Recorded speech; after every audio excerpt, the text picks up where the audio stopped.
Video کو like کر کے آگے شیئر ضرور کر دینا۔ امام احمد رضا ان کے سائنسی فنون نے نہیں بنایا، امام احمد رضا کو امام احمد رضا ان کے ریاضی دان نے نہیں بنایا، ان کے ریاضی کی صلاحیتوں نے نہیں بنایا، امام احمد رضا کو امام احمد رضا ان کے علم فقہ نے نہیں بنایا، امام احمد رضا کو امام احمد رضا ان کے علم حدیث نے نہیں بنایا۔ امام احمد رضا کو اگر امام احمد رضا کسی نے بنایا ہے تو ان کے عشق رسول نے بنایا، ان کی محبت رسول نے بنایا ہے۔ امام احمد رضا اس عاشق صادق کا نام ہے کہ اللہ اکبر، امام اہل سنت پوری زندگی خود بھی عشق مصطفیٰ میں ڈوبے رہے اور پوری دنیا کو عشق مصطفیٰ کا درس دیتے رہے، بلکہ آپ نے یہ پیغام دیا، جان ہے عشق مصطفیٰ روز فضو کرے خدا، جس کو ہو درد کا مزہ ناز دوا اٹھائے کیوں۔ ہر بیمار اپنے مرض کا علاج چاہتا ہے، لیکن جو عاشق مرض عشق رسول ہوتا ہے، جو عشق رسول کا مریض ہوتا ہے، پھر وہ اس میں دوا نہیں چاہتا بلکہ وہ اس میں سوا چاہتا ہے۔ بلکہ ان کے شہزادے تو یوں کہتے ہیں، مرض عشق کا بیمار بھی کیا ہوتا ہے، جتنی کرتا ہے دوا درد سوا ہوتا ہے۔ وہ امام احمد رضا کے صاحبزادے یوں کہتے ہیں اور امام فرماتے ہیں، جان ہے عشق مصطفیٰ روز وضو کرے خدا، جس کو ہو درد کا مزہ ناز دوا اٹھائے کیوں۔ وہ کیسا عاشق رسول تھا، اس نے جو بات بھی کی ہے عشق رسول میں کی ہے، اس نے جو بھی لکھا ہے عشق رسول میں لکھا ہے۔ وہ چلتا تھا تو عشق کی تصویر بن کر چلتا تھا، وہ بیٹھتا تھا تو تصویر عشق رسول بن کر بیٹھتا تھا، اس کا قلم مصطفیٰ کریم کی مدحت لکھتا تھا، اس کے ہونٹ مصطفیٰ کریم صلی اللہ علیہ وسلم میں رطب اللسان رہا کرتے تھے۔ اس کا حال یہ تھا، وہ ایسا عشق میں فنا ہو جانا چاہتا تھا کہ وہ اپنے پتے کو بھی فراموش کر دینا چاہتا تھا۔ عشق میں وہ اپنے آپ کو یوں گمانا چاہتا تھا کہ خود کہتے ہیں، ایسا گما دے ان کی ولا میں خدا ہمیں، ایسا گما دے ان کی ولا میں خدا ہمیں، ڈھونڈا کرے پر اپنی خبر کو خبر نہ ہو۔ عشق میں یوں گم ہو جاؤں کہ میں اپنے آپ کو ڈھونڈ نہ سکوں۔ وہ سچا عاشق تھا، وہ ایسا عاشق تھا کہ لوگ زمزم پیتے ہیں تو لوگوں کو اسماعیل علیہ السلام کی یاد آتی ہے، لیکن اللہ اکبر، جب کوئی عشق میں فنا ہو جاتا ہے تو اس کو محبوب کے سوا کچھ نظر نہیں آتا۔ ہاں وہ لکیر کا فقیر نہیں تھا، وہ سراپا عشق تھا، وہ عشق محبت کا امام تھا۔ اس نے عشق کے وہ موتی بکھرے ہیں کہ بر صغیر میں اگر آج عشق کے ڈنکے بج رہے ہیں تو یہ امام احمد رضا کی محنتوں کا نتیجہ ہے۔ اللہ اکبر، لوگ زمزم پیتے ہیں تو اسماعیل علیہ السلام کے قدم یاد آتے ہیں کہ اسماعیل کے قدم سے زمزم نکلا ہے، لیکن عاشق کو ہر جگہ محبوب ہی محبوب نظر آتا ہے۔ کہتے ہیں کہ زلیخا جب حسن یوسف میں فدا ہو گئی تو تاروں کو دیکھتی تو تارے نہیں جلوہ یوسف نظر آتا، پتوں کو دیکھتی پتے نہیں جلوہ یوسف نظر آتا، چاند کو دیکھتی چاند نہیں جلوہ یوسف نظر آتا۔ لیکن عشق و محبت کے امام لوگ زمزم پیتے ہیں تو اسماعیل علیہ السلام یاد آتے ہیں۔ یقیناً ادب نے تو اسماعیل کو یاد دلایا علیہ السلام، لیکن تو نے اپنے محبوب کی برتری کا اعلان وہاں بھی کیا۔ جب میرے امام زمزم کے چشمے پر گئے ہیں تو کیوں کہتے ہیں، ان کو بے مانگے ملا، کن کو ان کو، ان کو کن کو ان کو، آمنہ کے لال کو ان کو بے مانگے ملا، ان کو رگڑ کر ایڑیا صاحب کوثر کے ہمسر صاحب زمزم نہیں، یہ ایڑی رگڑتے ہیں تو زمزم ملتا ہے، انہیں بغیر مانگے کوثر ملتا ہے۔ زمزم و کوثر میں فرق یہ ہے، زمزم پینے والا جب زمزم پیتا ہے تو بھوک بھی مٹتی ہے، پیاس بھی مٹتی ہے، لیکن وقتی طور پر، لیکن اے مصطفیٰ میرے آقا، تجھے بن مانگے وہ کوثر ملا ہے کہ جو ایک جام پی لے کبھی اس کو بھوک نہ لگے، کبھی پیاس نہ لگے۔ نعرہ تکبیر۔ اور ایک وہ طبقہ جو ان کی خدمات سے اتفاق نہیں کرتا، تو جو طبقہ ان کی خدمات سے اتفاق نہیں کرتا اس طبقے کا یہ اعتراض ہے کہ آخر مولانا احمد رضا صاحب نے کیا کیا ہے جو آپ دیوانوں کی طرح ان سے پیار کرتے ہو. تو آج کی اس محفل میں آپ کے سامنے عرض کروں گا کہ مولانا نے کیا کیا ہے جس کی بنیاد پر عاشقان رسول کی وہ دلوں کی دھڑکن بن چکے ہیں. سبحان اللہ. اس لیے کہ اہل سنت کا یہ دستور ہے کہ نبی کا جو غلام ہے ہمارا وہ امام ہے. سبحان اللہ. سبحان اللہ. امام اہل سنت امام احمد رضا خان محدث بریلوی کا سب سے بڑا کارنامہ یہ ہے کہ انہوں نے امت کے دلوں کے اندر محبت رسول کو جو ہے وہ روشن کیا ہے. محبت رسول کے جذبات کو انہوں نے گویا کہ ایک ہوا دے کر کے چنگاری کو شعلہ جوال بنانے کی کامیاب کوشش کی ہے. امام اہل سنت امام احمد رضا خان محدث بریلوی رحمت اللہ تعالی علیہ نے اللہ اکبر جو کارنامہ انجام دیا ہے کہ وہ اٹھتے بیٹھتے سوتے جاگتے گویا کہ اپنی ہر نشست کے اندر ذکر مصطفیٰ صلی اللہ علیہ وآلہ وسلم کیا کرتے تھے.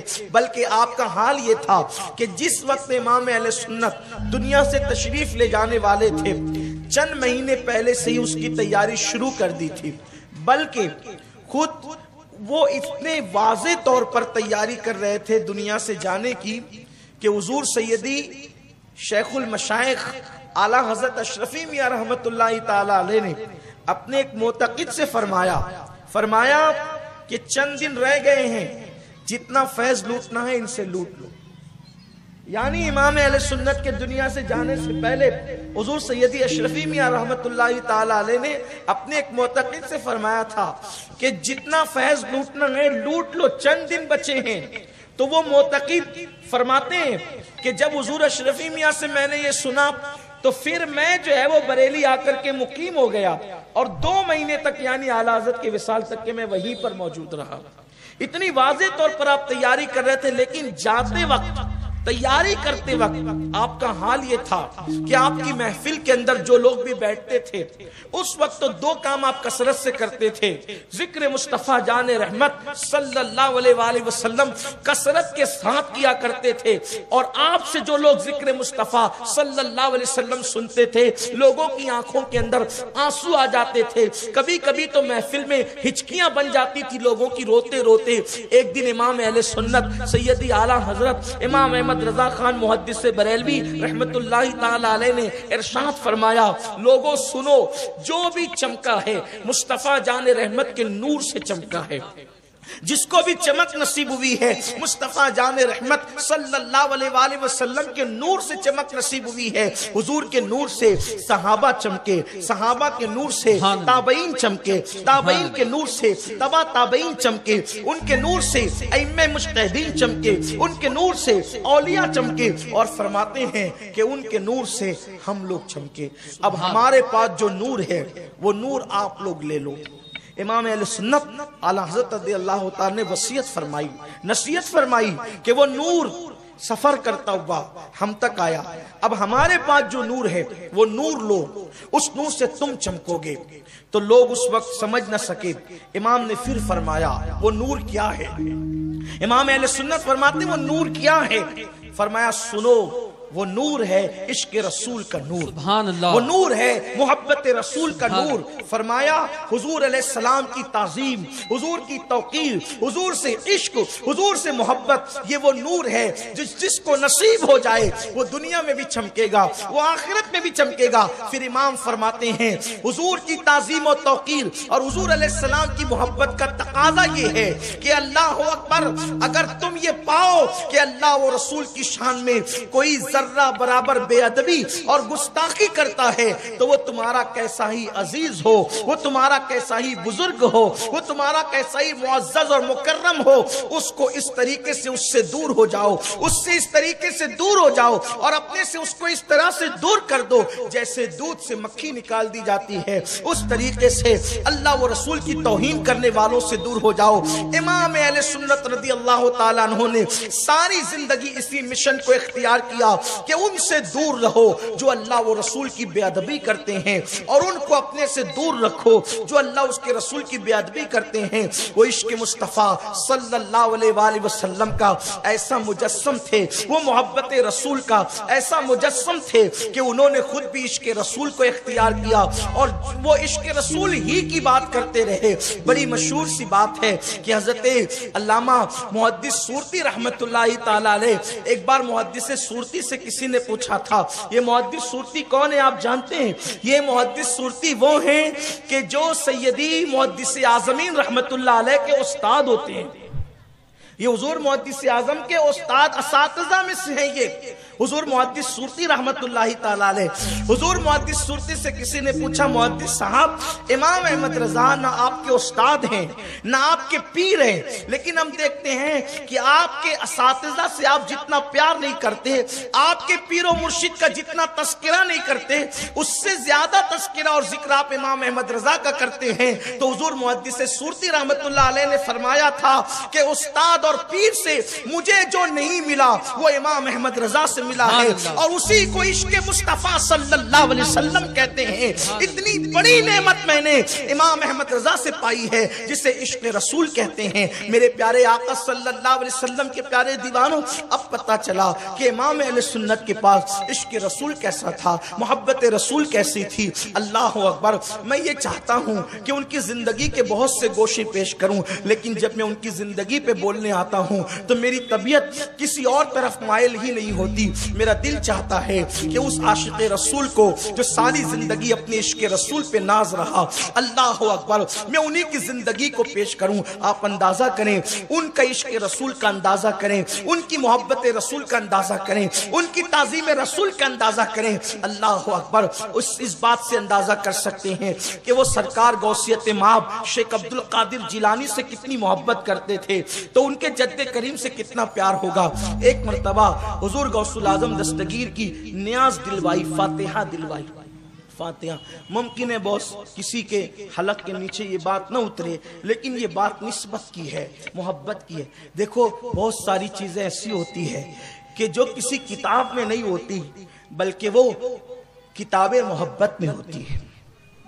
کچھ کتابیں ایسی ہیں جو ورق پہ لکھی ہوئی ہے، اور کچھ کتابیں ایسی ہیں جو دلوں پہ لکھی ہوئی ہے۔ عشق دلیل کا محتاج نہیں ہوتا۔ جیسے مثال کے طور پہ ایک چھوٹی سی چیز میں آپ کو بتاؤں کہ ایسا بچہ جس کی ناک بہ رہی ہو، اس کا کان پھٹ گیا ہو، جب بچوں کے کان پھٹ جاتے ہیں تو کتنی بدبودار رطوبت نکلتی ہے آپ جانتے ہیں۔ ناک بہتی ہے تو کیا حال ہوتا ہے؟ جب تک شادی نہیں ہوتی ہے تو بچوں کی ناک دیکھ کر کے گھن آتی ہے نا؟ جب تک شادی نہیں ہوتی ہے تو بچوں کی ناک دیکھ کر گھن آتی ہے، کیا ہے؟ لیکن جب شادی ہوتی ہے اور خود کا بچہ پیدا ہوتا ہے تو اس کی ناک دیکھتا ہے بچہ، باپ تو بھی اس کو گود میں اٹھاتا ہے اور اس کے منہ پہ منہ مل کر کہتا ہے میرا لال، میرا چاند، میرا لخت جگر۔ حالانکہ پتا ہے کہ ہے یہ کلو، اس کا پورا رنگ کالا ہے۔ نہیں، یہ آپ سمجھ سکتے ہیں، میں ایک جو ہے وہ گراؤنڈ ریالٹی پیش کر رہا ہوں آپ کے سامنے، زمینی حقائق پیش کر رہا ہوں آپ کے سامنے کہ وہ بچہ کالا ہے لیکن آپ اس کو کہتے چاند ہے۔ اب میں آپ کے سامنے آ کر کے کہوں کہ آستین چڑھا کر کے بھیا جی دلیل دیجئے کہ یہ چاند کیسے ہے، وہ کہے گا سید صاحب گھر جائیے، یہاں کوئی دلیل کی ضرورت نہیں ہے۔ یہ میرا عشق کہتا ہے کہ میں اس کلو کو چاند ہی کہوں، میرا عشق کہتا ہے چاند ہی کہوں، اس کو کوئی دلیل کی ضرورت نہیں ہے یہاں۔ کیوں آپ کہتے ہیں کہ اب یہاں کوئی دلیل نہیں؟ بولیے، یہاں اب کوئی مسلک نہیں چلتا، یہاں کوئی کتاب نہیں چلتی، اب یہاں کوئی تقریر نہیں چلتی، اب یہاں کوئی گفتگو نہیں چلتی، ہے یہ پکے کالے رنگ کا لیکن کہتا ہے میرا چاند۔ آپ سے پوچھتا ہوں کیا واقعی وہ چاند ہے؟ کہا نہیں یہ چاند ہے۔ میرا لال، کیا واقعی وہ لال ہے؟ وہ میرا پھول، کیا واقعی وہ پھول ہے؟ نہیں، وہ کچھ بھی نہیں ہے۔ اس کی ناک بہ رہی ہے، کان بہ رہا ہے، لیکن دل کا عشق کو اتنا اندھا کر چکا ہے کہ آپ اس کو چاند ہی کہنے کے لیے تیار ہے۔ تو پتا چلا جب کسی سے عشق عشق ہو جائے تو انسان اندھا ہو کر کے ایک بچے کو کالے رنگ کو چاند کہہ کر کے پکارتا ہے. ارے نادان، تجھے بیٹے سے پیار ہوا تو تو نے بیٹے کو چاند کہہ کر کے پکارا، لیکن اللہ اللہ جن کو آمنہ کے لال سے پیار ہوا ہے وہ ہر عیب سے پاک ہے. تو اللہ اللہ ہر جگہ، ہر وقت، ہر ساتھ، ہر گھڑی وہ نبی کا ذکر ہی کرتے نظر آتے ہیں. نبی کا ذکر کبھی ان کو تھکاتا نہیں ہے، بلکہ تھکن میں بھی ان کو نئی قوت عطا کرتا ہے، غموں میں بھی ان کو نئی مسرت عطا کرتا ہے. اللہ اکبر. یہ عشق مصطفیٰ صلی اللہ علیہ وسلم کی رعنائیاں ہیں، یہ عشق مصطفیٰ صلی اللہ علیہ وسلم کی جاذبیت ہے، یہ عشق مصطفیٰ صلی اللہ علیہ وسلم کی طاقت و قوت ہے. تو میرے آقا صلی اللہ علیہ وسلم کے دیوانوں، محدث صورتی کہتے ہیں کہ میرے پیر سے مجھے جو نہ ملا وہ امام احمد رضا سے ملا. امام اہل سنت نے مجھے عشق رسول کی ترغیب دی ہے، عشق مصطفیٰ کے رنگ میں رنگا ہے. میرے پیارے آقا صلی اللہ علیہ وسلم کے پیارے دیوانوں، اس وقت امت مصطفیٰ، اس وقت امت مسلمہ جو آج در در کی بھکاری بن رہی ہے، امت مسلمہ جو ذلت کی وادیوں میں ڈھکیل دی گئی ہے، ذلت کی عمیق گار میں ڈھکیل دی گئی ہے، سب سے بڑی بات یہ ہے امت مصطفیٰ سے ان کا سرمایہ عشق رسول، ان کا سرمایہ محبت رسول، ان کا سرمایہ نسبت رسول جو ہے وہ چھین لیا گیا ہے. اقبال نے کہا تھا، جرمنی کی خاک چھاننے والے اقبال نے کہا تھا، یقین محکم عمل پہ ہم محبت فاتح عالم جہاد زندگانی میں ہے، یہ مردوں کی شمشیریں. اللہ اکبر. میرے آقا صلی اللہ علیہ وسلم کے دیوانوں، آج جن حالات سے امت مسلمہ گزر رہی ہے، کم و بیش ایسے ہی ویڈیو اگر حالات اچھا لگا ہو تو امام لائک احمد کر کے رضا کے آگے دور شیئر میں بھی ضرور تھے. کر دینا. امت اللہ کو انگریز حافظ.